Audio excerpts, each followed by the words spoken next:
She thought she could kick a black man out of first class with just a few carefully chosen words, until he calmly reached into his pocket and flashed his federal police badge. Ana Paula strolled through Guarulhos Airport in São Paulo, her fancy carry-on bag gliding smoothly behind her.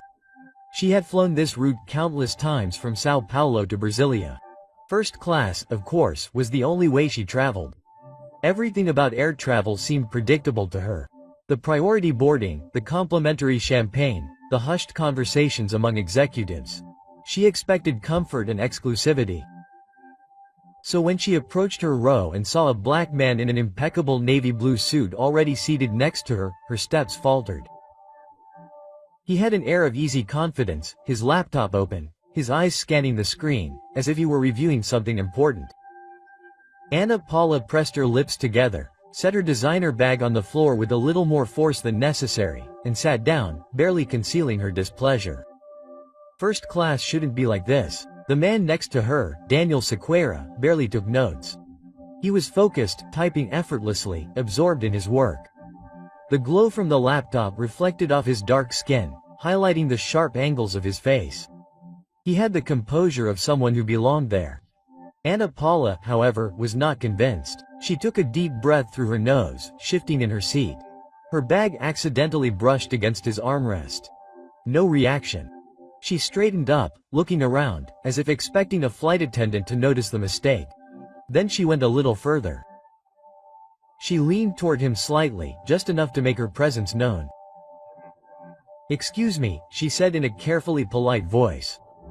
"Are you sure you're in the right seat?" Daniel didn't even look up. Yes, that was it. No details, no explanation. She cleared her throat, looking around again. This time, she caught the eye of a flight attendant, Camilla, a young woman in her 30s who was helping passengers a few rows ahead.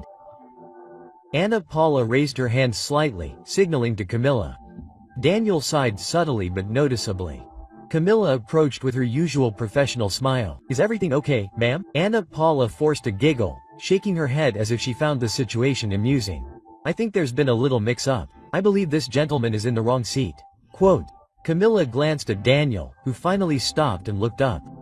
His expression was unreadable, but there was something in his eyes. Not surprise, not confusion. Also, Camilla pulled up the passenger manifest on her tablet, quickly checking the seat assignments. "Actually, Mr. Sequeira is in the correct seat," she said politely. "His ticket says 2A and he's in 2B. Ana Paula blinked, her fingers tightening on the edge of the armrest. "What's up?" she said, forcing a laugh. "Are you sure? I guess I just figured it out." Camilla smiled, already realizing where this was going. "I'm sure, ma'am. It's all right." Ana Paula's face twitched. Her carefully controlled expression faltered for a split second before she smoothed it out with a tight-lipped smile. "Well," she exhaled, "I suppose mistakes happen."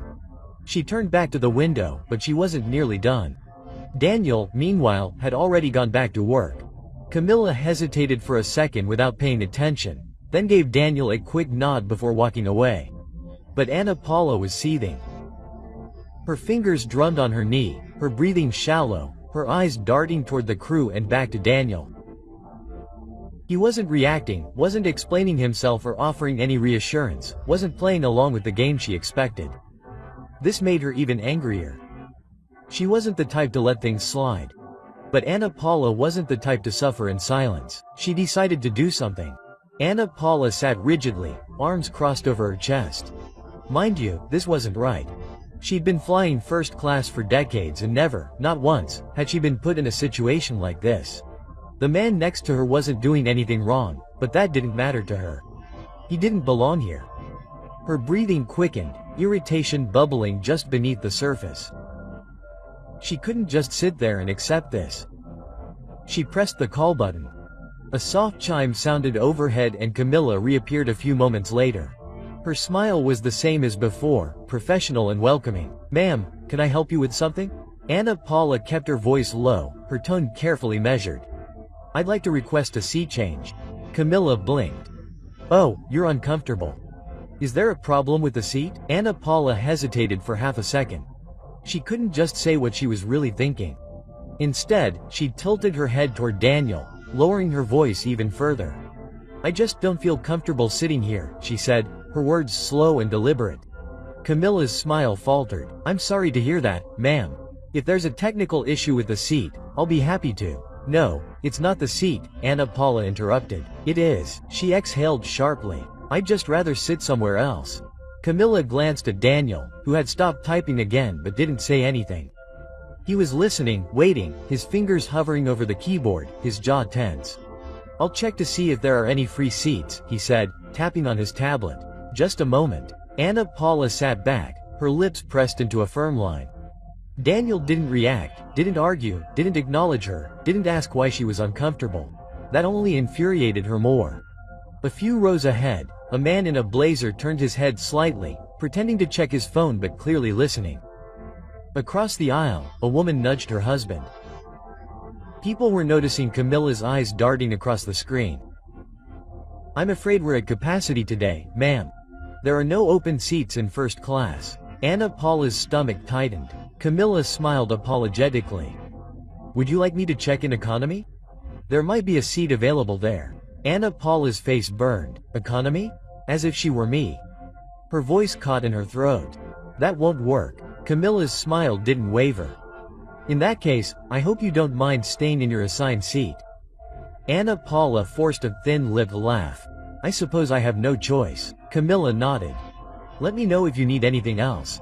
She walked away, but Ana Paula barely noticed. Her ears were ringing. Daniel, still silent, turned back to his laptop and resumed typing. Was that it? That was his answer.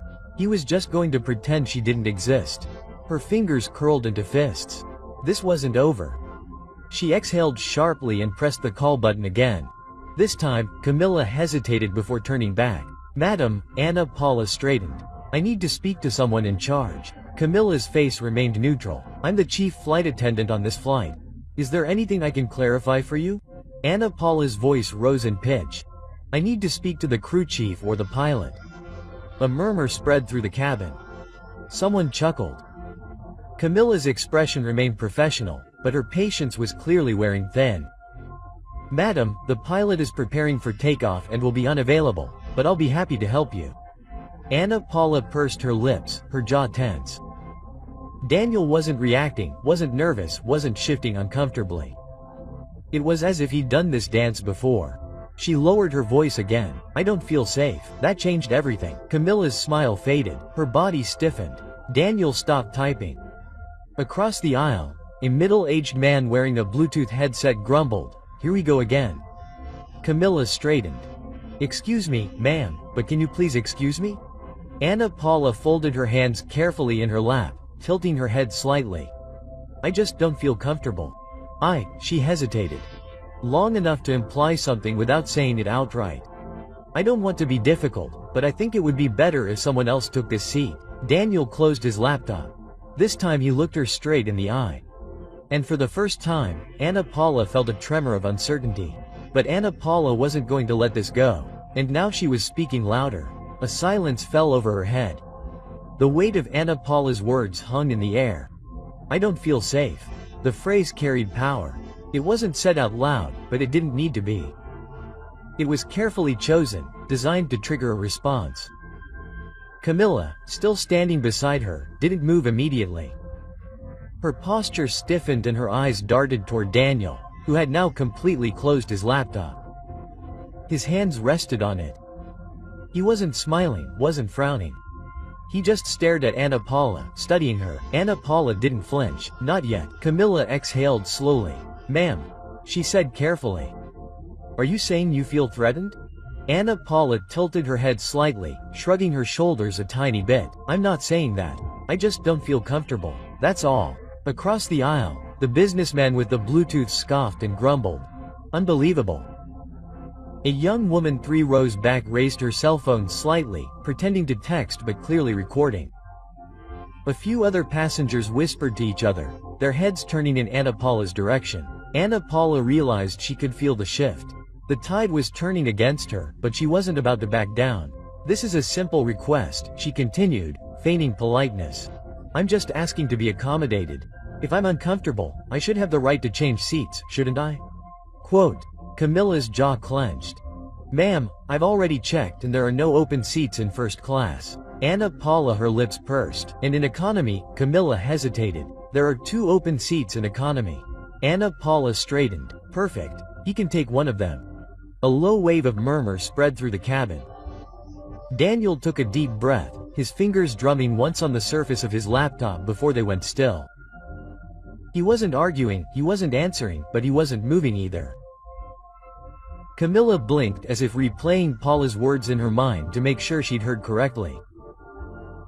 Ma'am, her voice was lower now, firmer. Just to clarify. Do you want me to move you to economy? Because you don't want to sit next to him? Anna Paula nodded once, sitting up straighter. Yes, Camilla inhaled through her nose. That's not going to happen.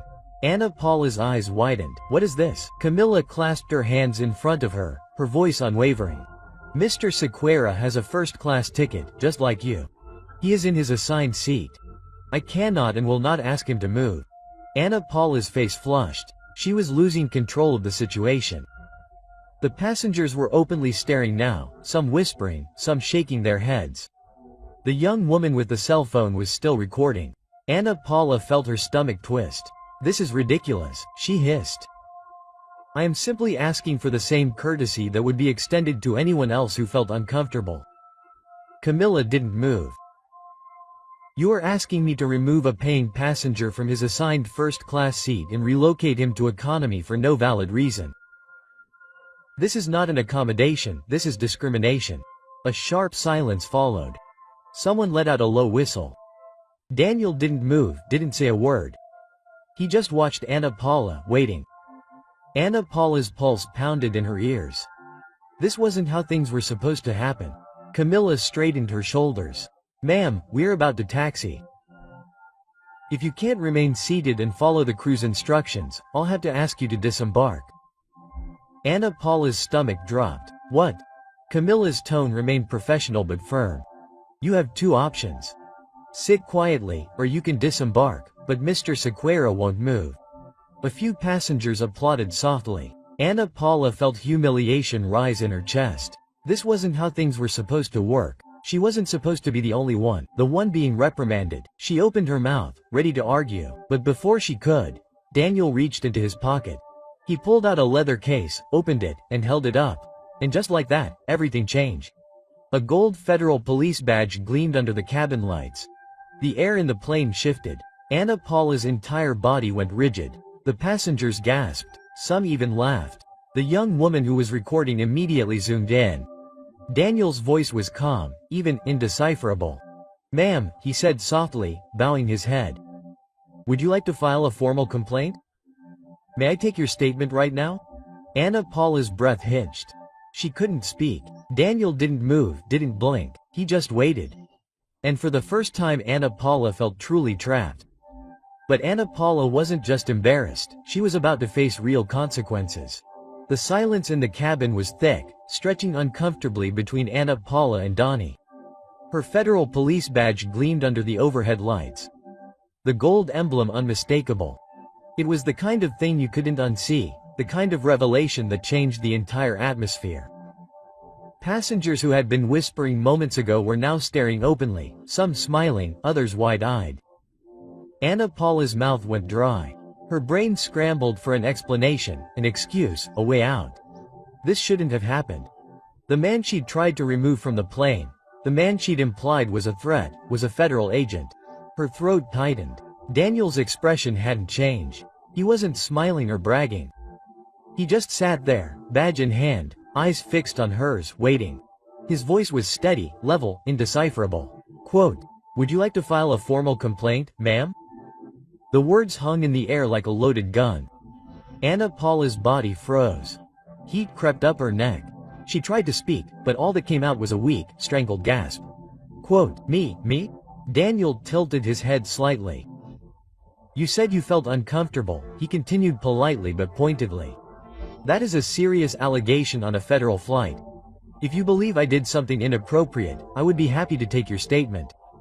Anna Paula's stomach dropped. She could feel it happening, the shift. Moments ago, she had controlled the narrative, expected sympathy, expected someone, anyone, to take her side. But now she was the one under scrutiny. A man 2 rows ahead let out a low laugh. "Oh, that's priceless," he muttered, shaking his head. The young woman recording zoomed in on Ana Paula's face. Camilla, the flight attendant, stood nearby, arms crossed, her face carefully neutral, but there was something in her eyes. A silent understanding, a silent expectation. She was waiting. Everyone was waiting. Ana Paula's breathing came fast and shallow. She couldn't admit that she had lied. She couldn't say that she had made it all up just to get rid of him. But if she persisted, if she followed through with her claim, she would be accusing a federal agent of being a danger on a flight, and this would have consequences. Her hands were shaking in her lap. Daniel hadn't looked away.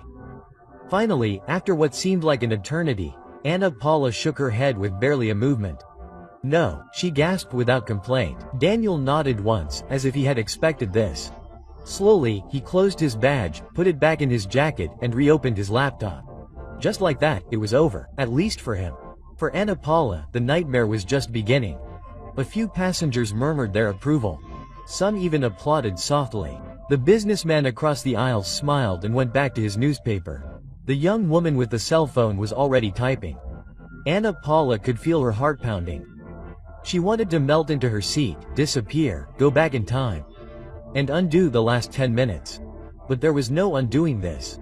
She had publicly shamed herself, she had been exposed, and worse, people had seen it recorded. Her eyes scanned the cabin, searching for an ally, someone who could offer a sympathetic look. No one did. Even Camilla, the only person who had been patient with her, had lost the warmth in her expression. Ana Paula swallowed hard. She wanted to argue, wanted to say something to regain control, but she knew deep down that there was nothing more to say. The flight hadn't even left the ground yet, and somehow she had already lost it. But Ana Paula wasn't just embarrassed, she was about to face real consequences. Ana Paula sat rigidly in her seat, staring straight ahead. Her breathing was shallow, her face burning. This wasn't just embarrassment, it was humiliation. Daniel had already moved on. He had opened his laptop again, his fingers tapping calmly on the keyboard. It was as if she didn't exist. The rest of the cabin, however, hadn't forgotten. Across the aisle, the businessman with the Bluetooth was smiling to himself. The woman recording had stopped typing, but her phone was still tilted slightly upward, as if waiting for Ana Paula to react. Even the flight attendants, the ones who were supposed to be neutral, had a different air about them. Now Camilla, the chief flight attendant, stood nearby, watching. Ana Paula felt it all, the weight of the stares, the silent judgment in the air. She had miscalculated terribly. Her fingers twitched in her lap, her heart hammering. This wasn't just a minor misunderstanding she could smooth over with a forced laugh and a dismissive wave. She had tried to remove a federal police agent from his seat on video. The implications were settling in now, heavy in her chest. Her mouth was dry. Camilla finally stepped closer. Her tone was still polite, but no longer soft. "Ma'am," she said, keeping her voice low. "I need to confirm that you are okay to remain on this flight without further interruption." Ana Paula stiffened. A few passengers looked over, pretending not to hear, but absolutely listening. She wanted to retort, wanted to demand to know why she was the one being treated like the problem, when all she had done was express discomfort. But Daniel's badge had changed everything. She was trapped now. The power she thought she had was gone. She pressed her lips into what she hoped was a calm expression. "I'm fine." Camilla's gaze lingered. Then, slowly, she felt it. "I'm going to believe that." Then she turned and walked away. Ana Paula exhaled shakily, clasping her hands in her lap. It was over, or so she thought. A sharp ring broke the silence. She looked up just as the young woman with the cell phone smiled at the screen and tapped twice. Ana Paula's stomach clenched. She knew that look. She had seen it on her own grandchildren's faces when they shared something online, something that would spread like wildfire. Her fingers tightened on the armrest. She turned slightly, her heart pounding, and peered at the woman's screen. The video had already loaded. Ana Paula felt as if the air had been knocked from her lungs. The caption was simple. "Racist woman tries to remove black man from first class, then finds out he's from the federal police." Ana Paula's hands went cold.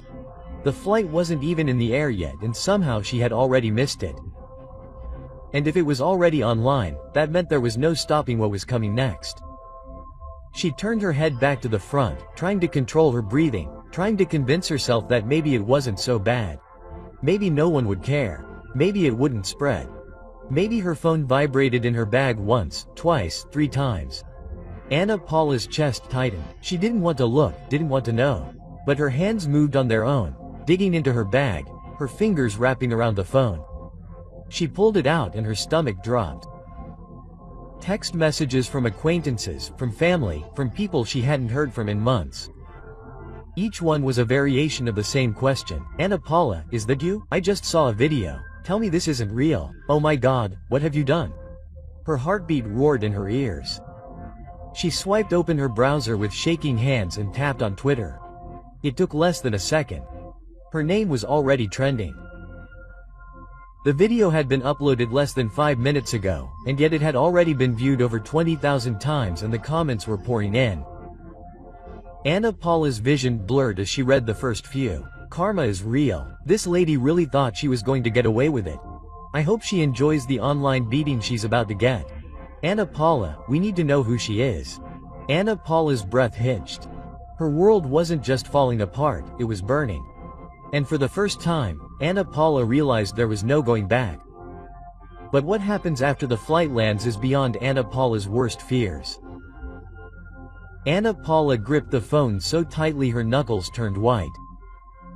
The noise of the cabin faded into the background, drowned out by the pounding of her own pulse. She could barely breathe. The video was still spreading, the view count rising with each refresh. 30,000 views, 42,000, 61,000. It wasn't slowing down. She blinked rapidly, her mind racing for an escape, a way to stop this before it was too late, but it was too late. She scrolled down, reading more comments. Imagine being that arrogant. She really thought she was going to get away with it. The federal police part made my day. Instant karma. Expose her name. We need to know who she is. Her chest tightened. She looked around the cabin, as if searching for a way to rewind time, but no one was looking at her anymore. They didn't need to. They'd seen enough already. She shifted in her seat, her entire body rigid. Daniel, still beside her, didn't move. His fingers tapped lightly on the keyboard of his laptop. If he was aware of the video, he didn't show it. He didn't care, and that somehow made it worse. Ana Paula's phone vibrated again. She flinched, then looked down. Her sister, she hesitated, then pressed the decline button with a shaking finger. She wasn't ready for this conversation. She wasn't ready for any of this. The plane had barely taken off.